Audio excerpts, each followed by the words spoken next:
Hello all you pool lovers and welcome to my highlight reel of 2023. The best shots of the recorded ones coming up. Here we're playing 10 ball and we're up to the orange 5. As you can see, I've got a long shot on the 5. And I was thinking for a long time about potting or playing safe, and then I decided to pot it thin to the corner, and with the right speed I could get position on the green 6. And as you can see, I fell just a bit short.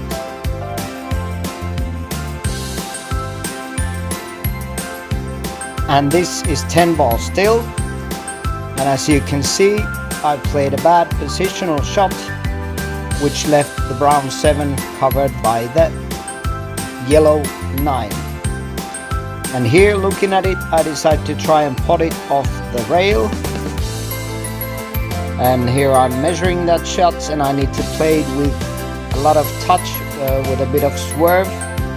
And the advantage of playing this shot is that if I make it, the potting angle creates a position for the black 8. The white is always going towards the 8, and I judge this one perfectly.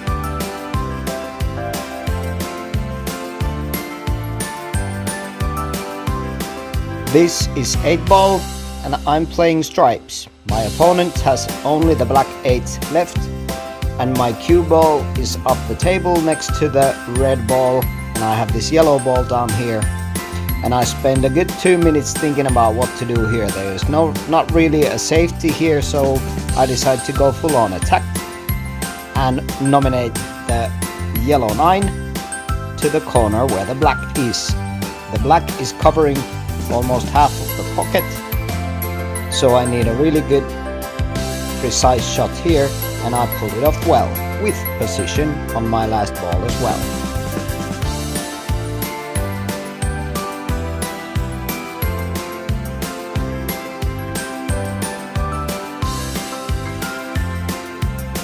Here we're playing 9 ball and I'm left behind the orange 5 on the pink 4.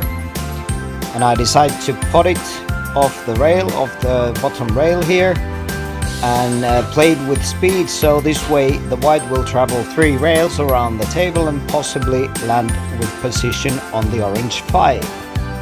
I judged this one really well, but I have to admit I do get a little bit lucky here.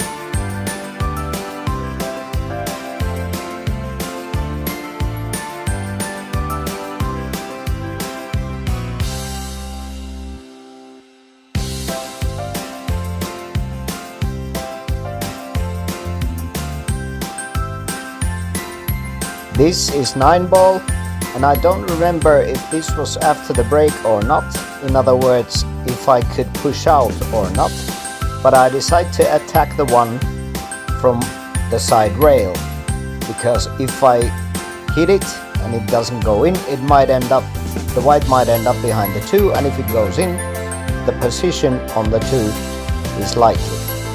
And that's exactly what happened. Again, we're playing 9 ball and my opponent has played a good safety and hitting the blue 2 from me. I decide to take my jump cue and try to jump it in the middle, because it naturally offers a way back for the white off the top rail to come back to the red 3, possibly if I pop this. And if I don't, the blue might end up behind these balls in the lower half of the table. But I managed to pot it cleanly, and I even get position on the red 3. Great shot. And again in 9 ball, my opponent has hidden the object ball, the red 3, and I cannot jump this close, so I must try and hit it off the rail. I'm judging it and measuring it, and I'm thinking if I hit it full on, it might land safe and it might even go in, which would also very likely offer position on the pink 4.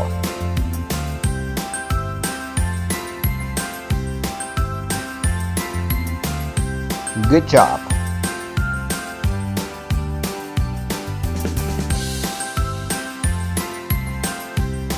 And again, in the 23 highlights, the final shot is actually a full rack of 9 ball.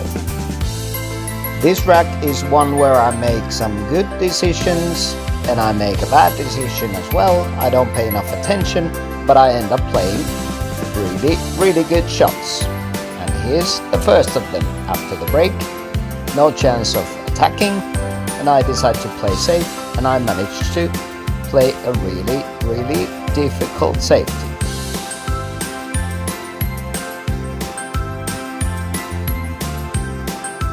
So now when I get ball in hand, I make my first mistake. I don't pay enough attention to the balls on the table. I miss the problem that I have, that the 8 and the 9 are tied up, and I have the perfect opportunity with ball in hand to do something about that. Instead, I just decide to play position on the 3 and think about attacking the balls.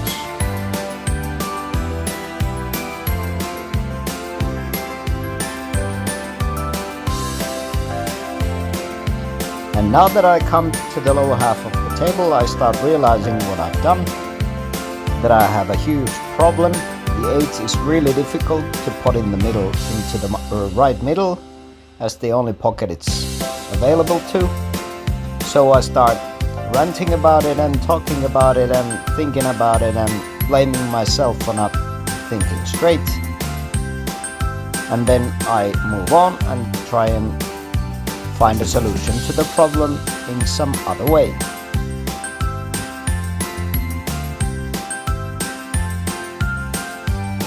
So, with the balls situated the way they are, I quite quickly realized that the only option, reasonable option that I have of breaking those 2 balls, the black 8 and the yellow 9, are from this green 6 ball. Because if I manage to come down and break up those 2 balls, it is very likely that I will have an attacking position left on the brown 7. And here I'm looking and judging. I need to come off the top rail and hit the right side rail just above the side pockets, and come from the right side rail and touch these 2 balls in a way that the brown 7 leaves itself available for my next attacking shot. So I need to put some right hand spin, top right hand spin, pot the 6, come off the rail and break these balls up. And I judge it quite well. So now here I have a straight in 7 with the yellow 9 disturbing my stroke a little bit, so I need to concentrate on stroking straight so I don't foul on the 9. And as you can see, I managed to do that with a bit of a twitch, a short stroke, but I managed to pot the 7 and leave the white on the 8, and now it's just a question of pushing the 8 in with some top spin and coming round to the other side of the 9 to get position on the 9 to the lower left hand corner. And I land a little bit short, but this should be totally makeable. I just need to concentrate and roll the 9 in for the win. And there we go. So that was the highlight shots reel for 2023. Thanks for watching, and we'll see you again soon. Bye bye.